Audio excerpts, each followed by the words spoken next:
The investigation into the attack on House Speaker Nancy Pelosi's husband, Paul Pelosi, undergoing surgery for a fractured skull and arm injuries after a break-in early Friday morning at their San Francisco home. The 42-year-old suspect in custody, arrested, police say, in the act of assaulting Paul Pelosi with a hammer. The alleged attacker to face felony charges, including attempted murder. Investigators say the House Speaker was the target of the attack, but she was in Washington, D.C. at the time. Law enforcement officials telling ABC News the investigation is being treated with great urgency because authorities have already been extremely concerned about a surge in threats against federal officials. For the latest now on the attack, let's go to ABC's Mola Lenghi live in San Francisco. Mola, good morning.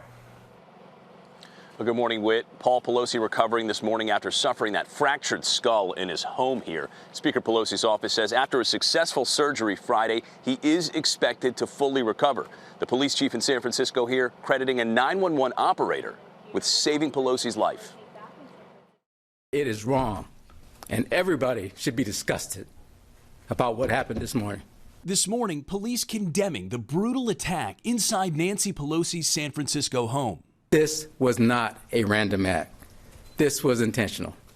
Her husband, Paul Pelosi, beaten with a hammer in the middle of the night, calling 911 himself, allowing the dispatcher to overhear the confrontation. Special call medic 66 is code 3, not is 82. Police praising the operator's instincts and quick action. She basically figured out that there was something more to this incident than what she was being told.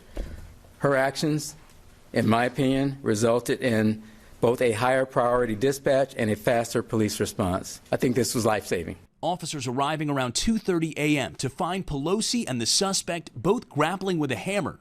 Moments later, watching the attack unfold. Mr. DePape immediately pulled the hammer away from Mr. Pelosi and violently attacked him with the hammer. The officers immediately entered, tackled the suspect, disarmed him. Police arrested 42-year-old David DePape after he allegedly broke into the Pelosi's home through a sliding glass door early Friday morning. Officials believe Speaker Pelosi was the intended target. Law enforcement sources tell ABC News the suspect entered shouting, "Where's Nancy? Where's Nancy?" Speaker Pelosi was in D.C. during the attack, rushing to the West Coast Friday to be at her husband's side. The suspect's alleged online social media pages show multiple false conspiracy theories relating to COVID-19, the 2020 election, and the federal government. The Pelosi's house has been targeted before, their garage vandalized in January 2021. The Speaker of the House receiving an outpouring of bipartisan support. This is despicable. There's no place in America. There's too much violence, political violence, too much hatred, too much vitriol. Senate Minority Leader Mitch McConnell tweeting he is horrified and disgusted.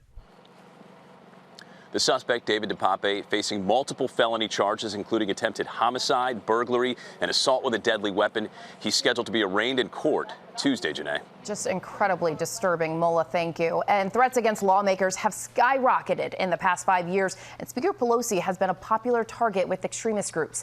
ABC's senior investigative reporter Aaron Katersky is here now. Aaron, good morning to you. What are we learning this morning about the suspect? Janae, good morning. He's 42 years old. The FBI has been interviewing people who know the guy as they work to determine a motive for this targeted attack, and his social media posts suggest somebody who is steeped in all the racist, anti-Semitic conspiracy theories, rhetoric about the pandemic, falsehoods about the election. And you're right, Speaker Pelosi has long been demonized by extremists, a target for political anger. Remember all those rioters chanting her name on January 6th, just like this suspect who shouted, "Where's Nancy?" when he broke into her home. Yeah, one of the most disturbing parts. And this raises so many questions about security. What kind of security would the speaker have around her and her home? And does it change depending on where she is? It may change a little bit going forward, but as Speaker of the House, she is guarded by a protective detail from the U.S. Capitol Police. Now, that does not extend to family, but after this attack, sources told ABC News the Capitol Police is considering adding family members to the protective detail,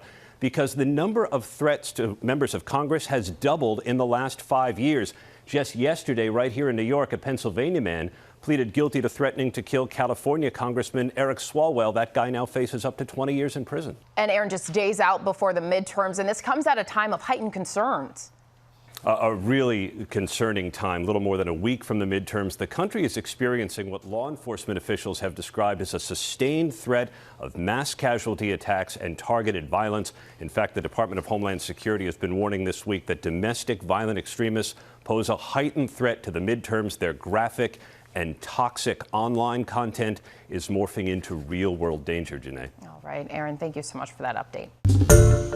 Hi, everyone. George Stephanopoulos here. Thanks for checking out the ABC News YouTube channel. If you'd like to get more videos, show highlights, and watch live event coverage, click on the right over here to subscribe to our channel. And don't forget to download the ABC News app for breaking news alerts. Thanks for watching.